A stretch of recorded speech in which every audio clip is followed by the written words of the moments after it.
पाकिस्तान मुखालिफ नारे। कौमी असम्बली ने बानी MQM के खिलाफ करारदाद मुतफ़िक़ा तौर पर मंजूर कर ली।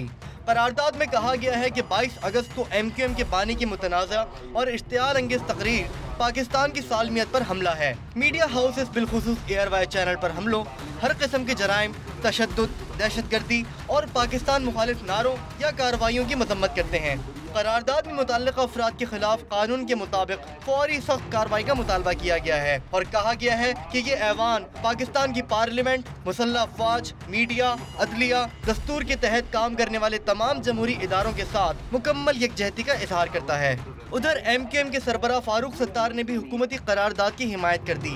ऐवान में खिताब में उन्होंने 22 अगस्त को बदतरीन दिन करार दिया और कहा कि MQM ने बानी कायद से अलहदगी इख्तियार कर ली। वतन से उनकी मोहब्बत गैर मशरूत है। 22 अगस्त पूरे मुल्क के लिए बुरा दिन था, मगर हमारे लिए सबसे बुरा दिन था।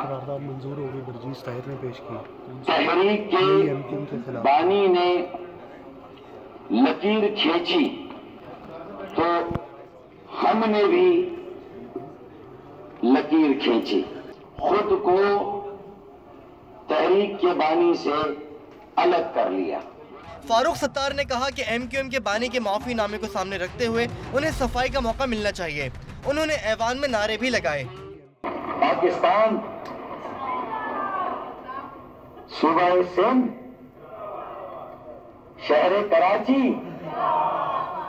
MQM पाकिस्तान।